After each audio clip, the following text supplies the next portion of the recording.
Baba Booey, Baba Booey. No soup for you. No, that was the dumbest play I've ever seen.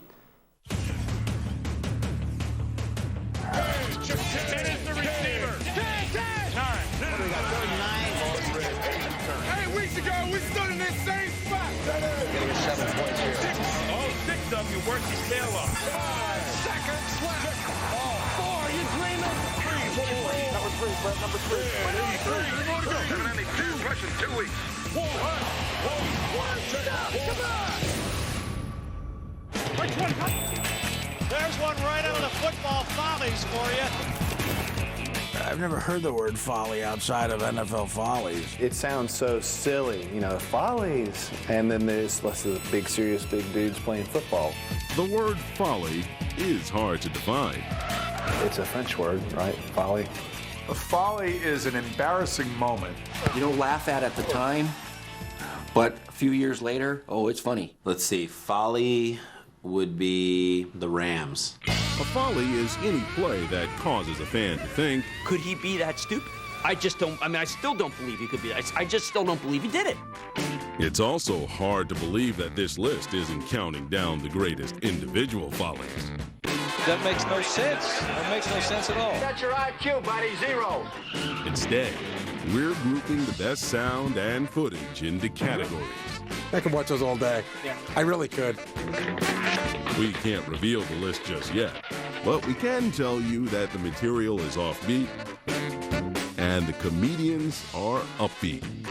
Yay! I got mail! Yay! This has gone beyond ridiculous. That was right out of Marx Brothers right there. The number 10 folly of all time. Oh, snap. The ball is snapped and it's fumbled. He drops the ball. I know this sounds like a very Seinfeldian line, but how do you screw up the snap? The man's hands are there, the football's there, right between the crotch. How do you screw up the snap? He lost the football. I think most snaps go bad when the quarterback realizes exactly the position he's in. Here's big, tough football guys. And how's every play start? With a pretty feminine-looking gesture, if you ask me.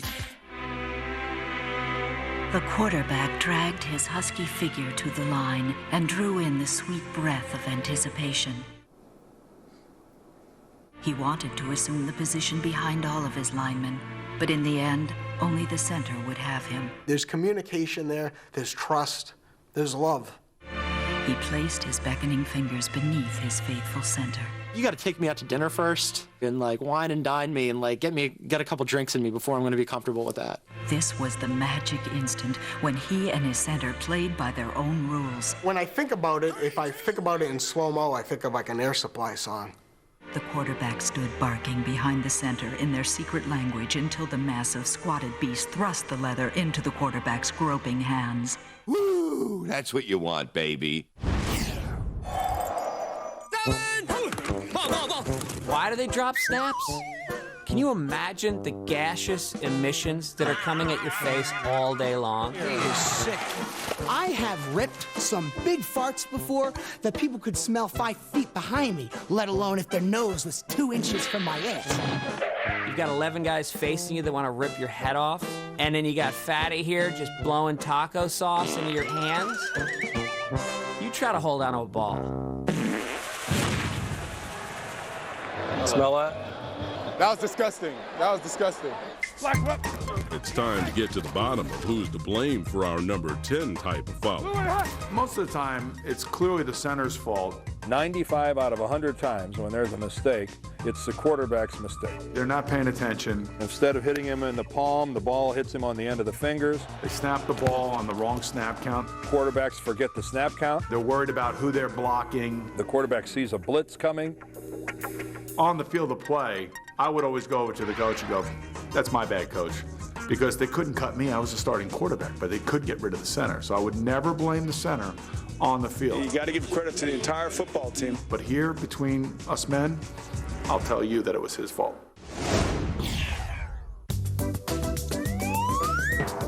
Our number 10 kind of folly may look silly to you, but amongst the A-list, it's no laughing matter. It takes but one botched snap to ruin a career. Little known fact, Tony Romo's drop in the playoffs in Seattle is the reason why Carrie Underwood cannot be seen with him to this day. Oh, this fumble! How crazy is this? Maybe we should ask Jessica Simpson if there's anything else Tony has trouble locating. Oh, yeah, you just got served, Romo. Sounds like it's going, right? Tony Romo. Romo may be changing the call. High snap over his head. Oh, I love this play with Romo. You wanna know why? The entire time he's running back, trying to scoop up that football, he's staying calm. And the reason why? He's playing the St. Louis Rams. He knew as soon as he got the ball, he was still going to gain yards. My mother could gain yards against the St. Louis Rams. Mama must have made dinner last night for Tony Romo. That's going to be on bloopers. Juggling is a art, came probably in the 1840s. Whoa, wait a minute. Let's take a look at a topic that wasn't quite funny enough for Top 10 Follies. You mean like clown juggling or juggling the football? Football juggling. But we mean no disrespect to the purveyors of the circus arts. You worried about jugglers getting insulted? I mean, they're like a half a step above mime. Oh, he's juggling! There isn't much juggling going on when it's one ball. First effort, second effort, third effort. Take a look at the juggle. Throw in a fire torch and a huge spoon. Now that's juggling. You would start with one, you see?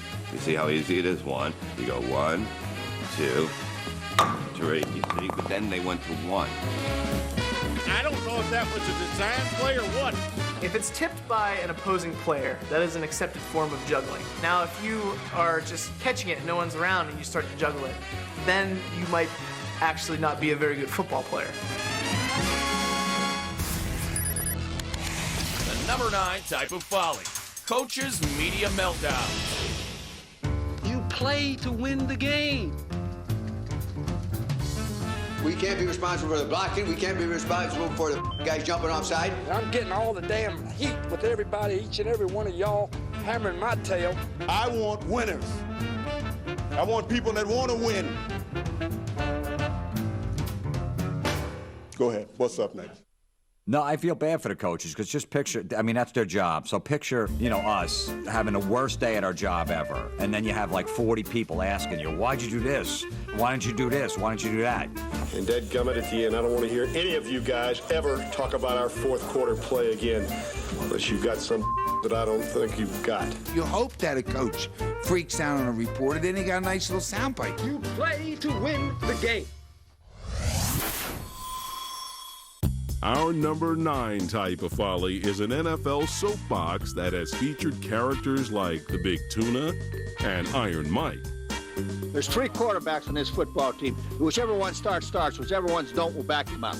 See that? That's your IQ, buddy. 0. Hey, Ditkus, you lost. Or he says something to that effect. He goes, here's your IQ, buddy. See that? That's your IQ, buddy. 0. All the turnovers. I'd rather talk to him. Mike, I know I'm smarter than that. We lost. Next question. Injuries from the game. Talk to the trainer. Next. I said that already. Next question. Mike, why are you in such a bad mood? What do you care? Somewhat hypothetical, but if Vinny's unhealthy... I'm not. Don't give me hypotheticals. The best is Bill Parcells' press conference when he's a coach because he's so miserable. You don't know anything about the chart, quite obviously, and I haven't got the time to explain it to you. Because he hates the media, he doesn't want to answer, and he just lost the game, and he's passionate about it. It's unbelievable. That's why sometimes I call you guys commies. That's why. It's that stuff right there. There it is.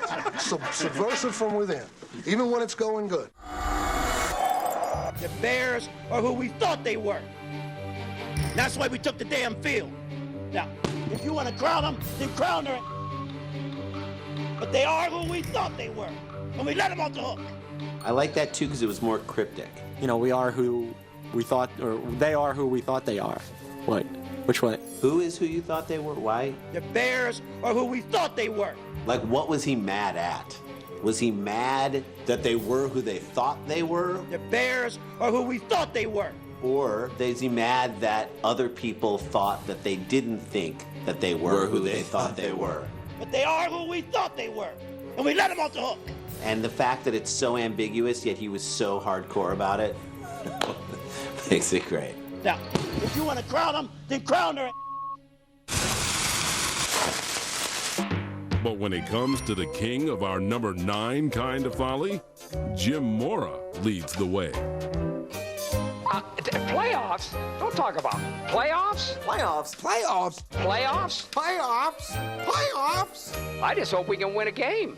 God bless Jim Mora for the rest of his life, no matter where he goes. There'll be people on the street screaming, playoffs? Don't talk about playoffs. That's the standard by which all coaching rants should be measured, is Jim Mora's playoff rant. He had some other good ones, too. He had the diddly poo one. We just got our ass totally kicked. We couldn't do diddly poo offensively. We couldn't make a first down. We couldn't run the ball. We didn't try to run the ball. We couldn't complete a pass. We sucked. You don't know what we're trying to do. You guys don't look at the films. You don't know what happened. You really don't know. You think you know, but you don't know. And you never will. That's his best Saint rant. His best Colts rant was the playoffs rant. Playoffs? Which is the best of all time. Dennis Green, pretty damn close to it. Now, if you want to crown them, then crown her. The number 8 type of folly. Have a nice trip.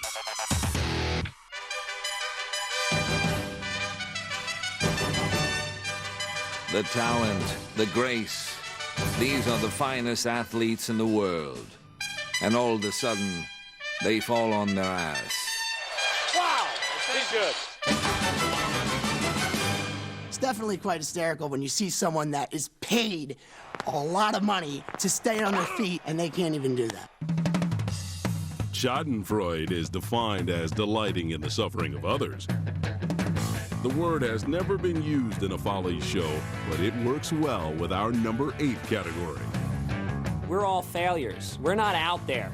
We didn't make it, and they did. But look who just tripped. You know that these guys were the cool kids in high school. There's the inner nerd that like, ha, we got ya. Maybe your wife cheats on you too. Maybe you owe back taxes. It's a good way of connecting. It's a crime to humanity that tripping is not higher up on this list. When there's no one near the guy, nobody on it, just falls, it's the best. It should happen more often.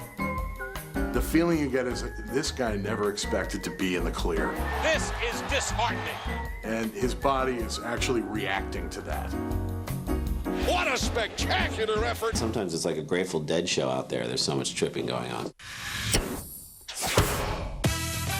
Walk much? First day with the new feet? Cliches just seem to go hand in hand with our number 8 type of folly. Am I getting him with that truck that hit him? Oh, the humanity. That's gonna leave a mark. It's like shooting fish in a barrel. No soup for you. Gag me with a freaking spoon. Baba Booey, Baba Booey. Isn't that special? The tribe has spoken. Like a speeding bullet. What you talking about, Willis? Good night, Gracie. And boom goes the dynamite. Hold on, let me think of something funny. Hey, we're on a Follies show. The number 7 type of folly. NFL collision course. You all right? You ready? I think so. Oh, man, I'm sorry, Coach. I was looking that way. Gut-busting laughter. We'll hedge our bets that our number 7 type of folly will leave you and NFL players in stitches. These guys will do backflips to get you viewers to laugh. Hell of a collision right there. They call them collisions in the NFL because it's a man's game. You can't call it an accident. 2 men running into each other is a collision. The House of Pain. I mean, that's comedy gold. And I would put it up in the pantheons of comedy, is seeing someone who's not in pads just getting totally taken on the chin.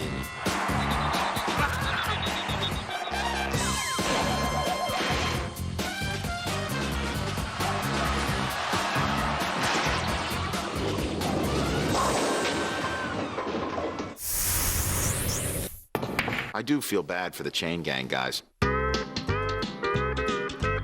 Oh, excuse me, buddy. You okay? I don't You have to okay? take clothes like that. I know it. I know it. You okay?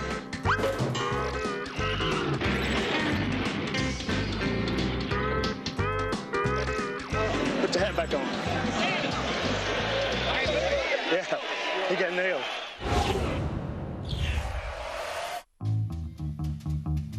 It is most often than not when nobody gets hurt. A lot of fun to see fly in the air. It's fantastic. You know, there's always a table with Gatorade cups on it that they always go flying into it almost once a game.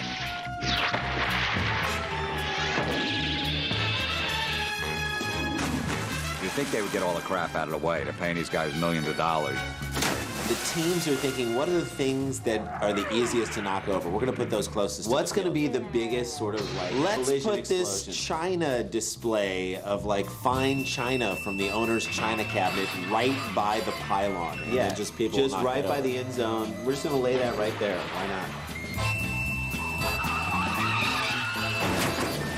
I love the old days when they used to routinely run into the goalpost.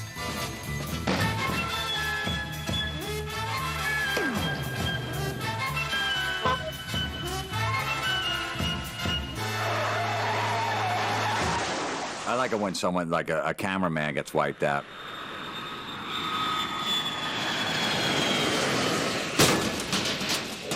Watch the camera, you're gonna get hit.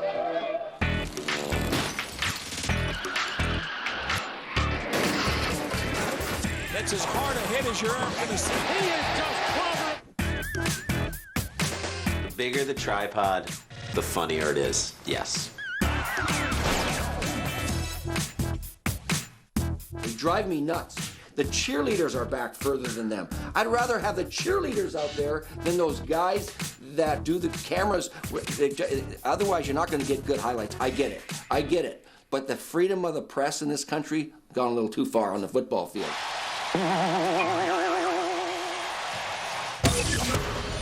The number 6 type of volley, mascot mayhem. There's one showbiz. The guy who's in that mascot outfit, the raw brass tacks of what his day is, same thing as George Clooney. He's got a performance in mind, he's trying to deliver on it. This has not been pretty. If you take off the head of a mascot and smell it, it smells like vodka and broken dreams. You know you have method actors? I'm thinking, do you have method mascots? Do they take the suit off when they're done? Do they drive home in their suit? I love when you watch a mascot and they're doing something funny and you're saying to yourself, man, that is so cerebral on so many levels. I'm getting that on so many levels. Is he making a comment on nihilism? This is a guy that lives with his mother, and he's leading your team out. It's not right. Is that going to get you excited? A big rat outfit with a flag? I mean, get him out of the way. Let him lead the team out, then fall, and then let everyone trample over him. That's believable. I'd be like, all right, these guys are pumped. They're ready to play. I would like that. These are high school dropouts that they're giving a scooter to. Most NFL teams have mascots, and our number 6 class of Folly comes in all shapes, sizes, and thread counts. What is the thing in Kansas City anyway? Is it a kangaroo? Is it a rat? That was a wolf. What does a wolf have to do with the Kansas City Chiefs? I've never been to Kansas City and have been attacked by a wolf. I think the legend just grew. Bill Belichick would have it no other way. I mean, if we're going to have a mascot, it's going to have a weapon. But who knows if one of those guys is going to go crazy someday and pull a Dick Cheney. I think the Detroit Lions should change their mascot to just a sad emoticon. One that plays that noise on The Price is Right when you lose a showcase showdown. What a circus cat! Bum, bum, bum, bum. Oh. We never had a Who Day when I played. That cost too much money. You'd have to give somebody, you know, maybe $20 for meal money and stuff like that. I'm proud of the fact that neither of my teams, the Jets or the Giants, have a mascot. We had a mascot, a finger. He was just a fist with the middle finger, and he'd go over to the opposing team, and he'd run sideways back and forth in front of him going like this. And that was banned, inappropriate. Is it fair to us? It's not stopping us from winning Super Bowls. Well, it's stopping the Jets. Mascots are definitely lonely people. Mascots and cheerleaders work side by side on the field, but that's as close as they're ever gonna get. I always thought, as being a mascot, that I had a chance with the cheerleaders. They didn't see me that way, with or without the mask.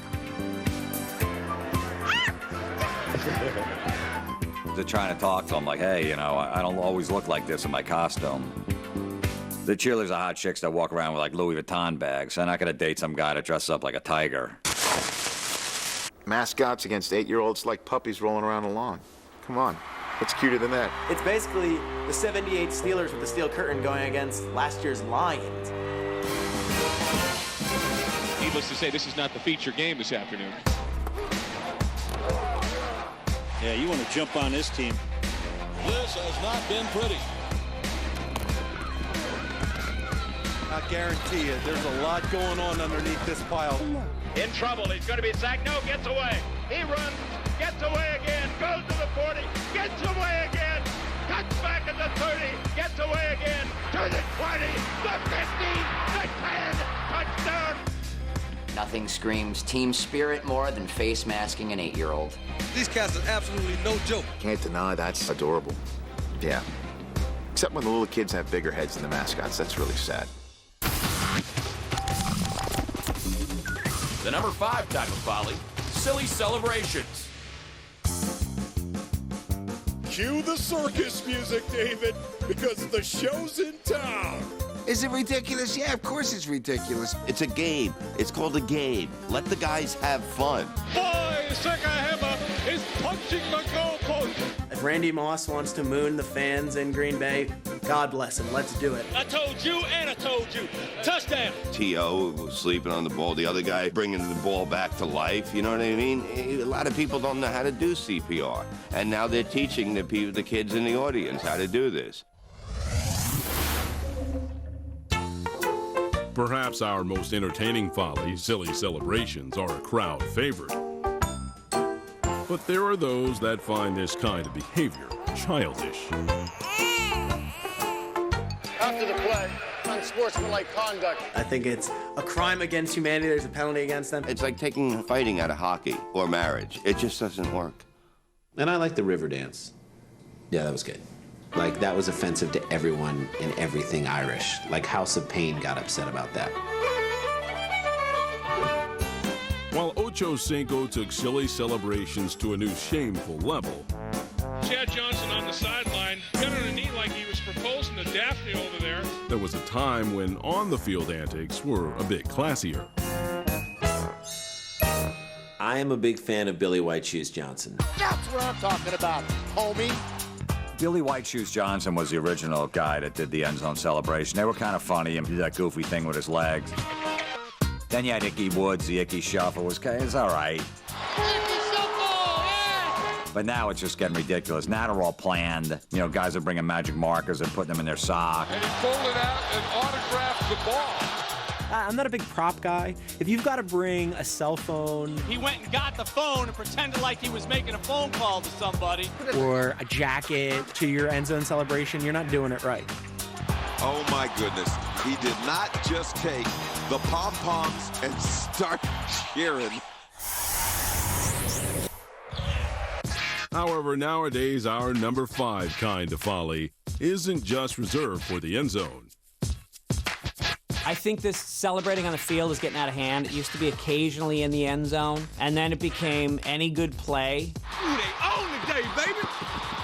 Hey! Mark Gastineau is absolutely the creator of the defensive dance. At the time, your defense was better than your offense. That was what you were cheering for. It was almost like scoring a touchdown. Pretty soon, players will be celebrating the coin toss with like a Gatorade shower. Yeah, a Gatorade shower for the coin toss. We did it! Yes!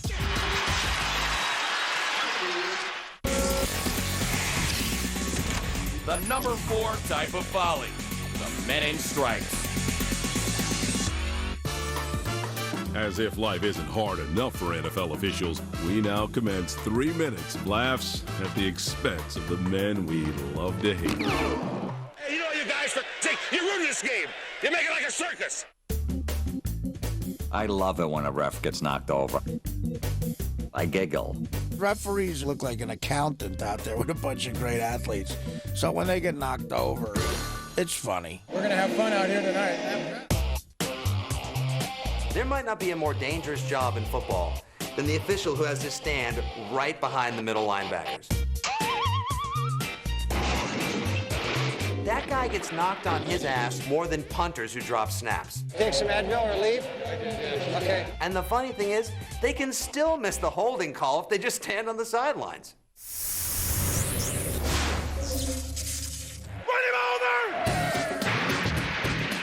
Of course it's funny to see a referee get knocked out.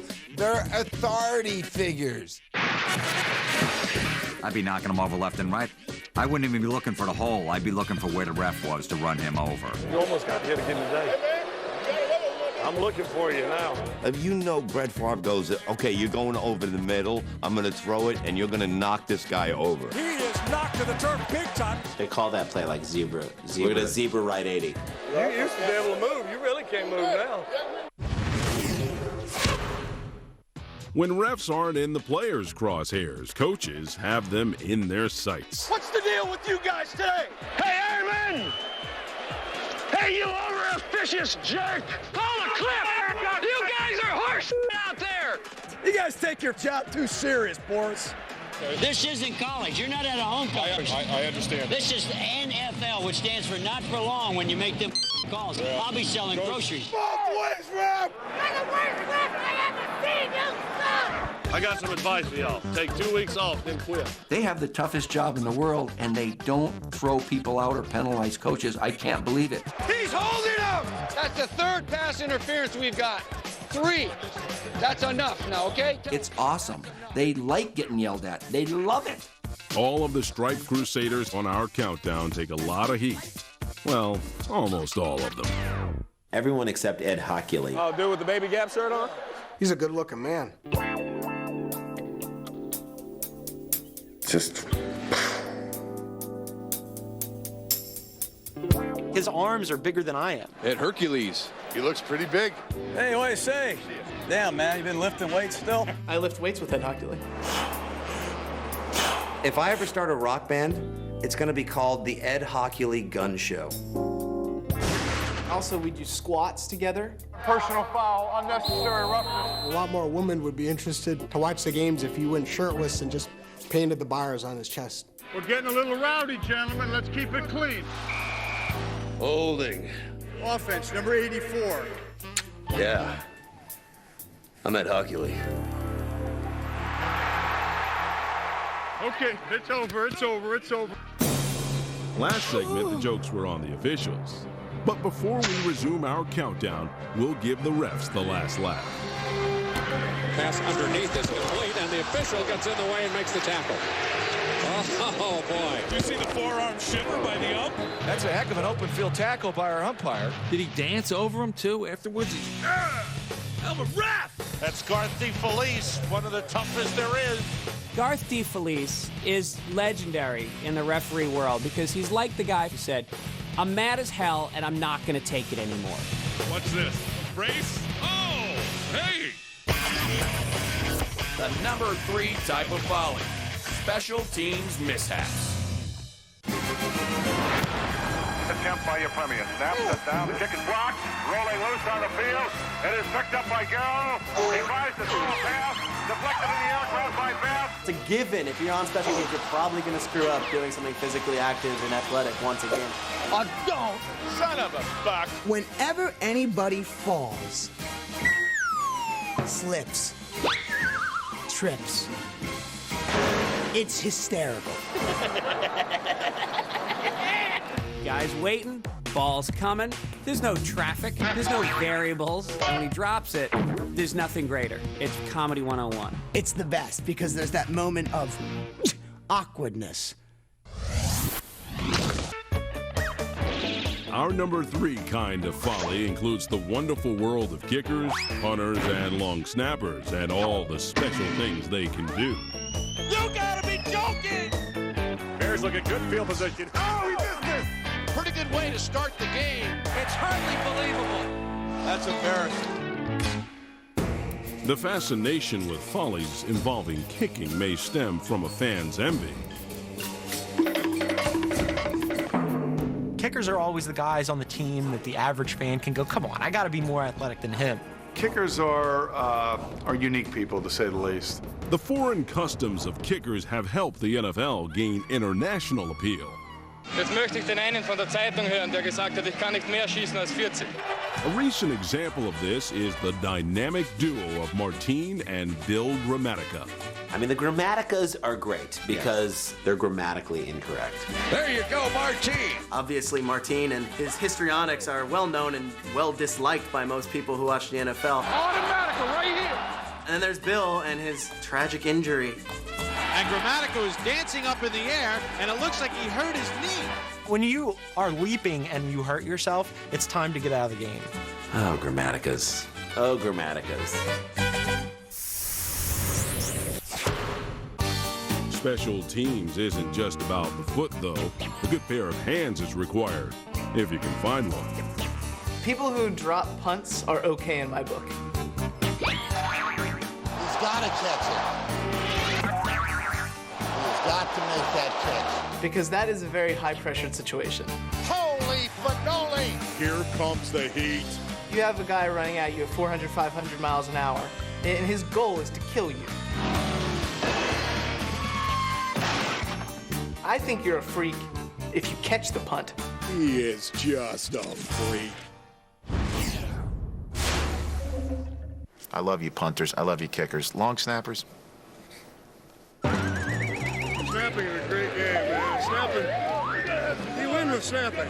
I mean, how do you know you have that talent? You've just developed over time. I throw lots of stuff between my legs, very far to people, and very accurately. Yeah. On its way to Iowa. A lot of these guys play 20 years in the league, never screw up ever. You never hear about them. You never even know their names. And then you gotta feel bad for them because the one time they ever mess up, they know they're gonna be on the Follies tape for NFL Films. Here it comes. It's another bad snap. There's a laundry list of characters in NFL history who didn't make it into our top 10 kind of Follies. Many of them live inside Clinton Portis. Well, I'm Jerome from Southeast D.C. Coach Janky Spanky, here I am. That sheriff gonna get you for everybody who want to know. I'm Doctor, I don't know. I can do it. I can do it for you.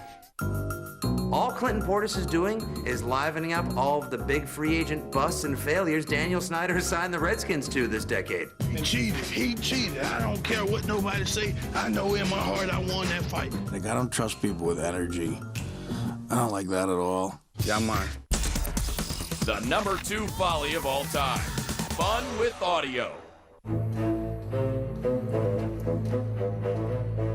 NFL Films has taken a sport where 22 men, larger than anyone you've ever seen, are crashing as fast as they can into each other while a ball hurtles through the air. That's not enough. We need some sound effects.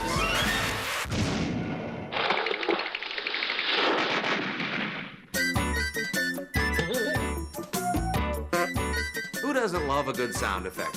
When somebody takes a long snap to the face mask and it goes into the end zone and gives the other team a touchdown, everyone at the game is sad. Turk, he's got a dive on it. He missed it.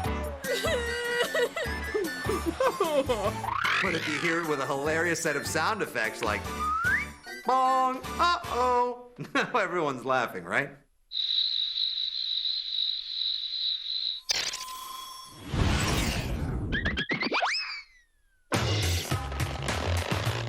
I can't even describe what the sounds are, but I know what they sound like.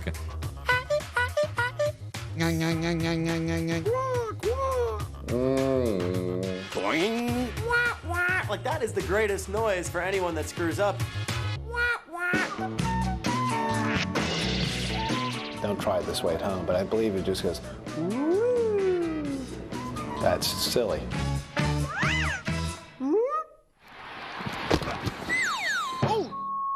I like bleeps. I like when swear words are bleeped. Hey, Sula, you better hope I never get back in there. I'm gonna kick your bleep. What the hell? I thought that was against the rules. Putting that wave up there in the crowd. There, huh? Let's get a penalty on The Scooby-Doo sound effect. Zoinks! Or is that Astro from the Jetsons? They're sort of the same, by the way. Zoinks! Game time in the NFL means feelings run high, adrenaline flows, and a man's heart beats wildly with excitement. Every once in a while, they break into some like bad Mel Blanc, Elmer Fudd imitations or something. Some people say coaches don't know which end is up. We actually had Mel Blanc. Oh, really? Yeah. Okay, well then maybe it wasn't a bad Mel Blanc. Maybe it was a good Mel Blanc.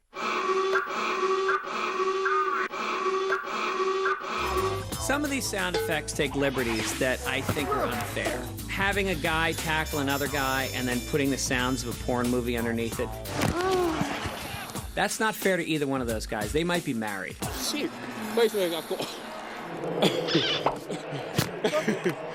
Roll 2. So, just who is the sound effects guru who brings our number 2 type of folly to life?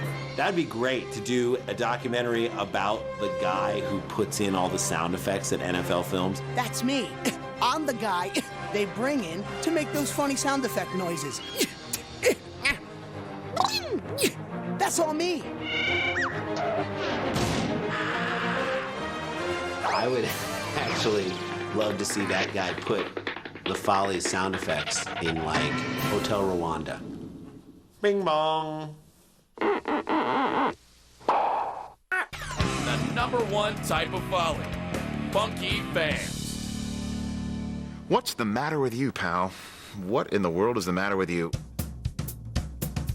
Your first thought is, I'm so glad I'm not in the seat next to this guy. That's a long day. And it is a nightmare. They look like sort of minor superheroes who are off their meds. You know, as a psychologist, that's their alter ego. That's Sybil running around in their head. They really have this team confused. Sure, do you want to sit them down and analyze them in the psychologist's office? I don't care who wins today. Neither does anybody else. You find that they were painted as a child, you know, right out of the womb. What the heck is that? If you didn't think it could get any more ugly, it is.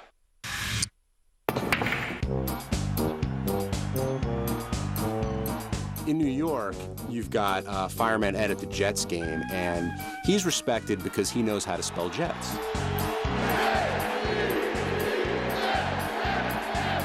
And then you say, why don't you use the Jets in a sentence? This is where the spelling bee. Okay, the Jets haven't won the Super Bowl in 40 years. That's how you shut up Fireman Ed. There's a lot of fires going on in New York. Stay in New York. Put the fires out. Raiders fans will stab your baby. Hey, baby, it's about pain. I interviewed some people in the black hole, and there was somebody with the skeleton mask, and I just asked the person, you know, what do you do for a living? And through the mask came the muffled reply, I'm a second grade teacher. That's fantastic. He's like, bad wall, bad wall, bad wall. For all we know, you might have cut in late. He could have been doing that for the entire first half. In Buffalo, they need a helmet that has wings and blue cheese dipping sauce. Nice head, nice head. Nice catch, T.O. Yeah. Didn't the cheesehead go out of style, like, in the mid-90s? That's what these guys do, week in and week out. Okay, we get it. You live in Wisconsin. You put cheese on your head. Ha ha. I would never put a dairy product on my head. I'm lactose intolerant. Wisconsin, got it. Cheese. Stop.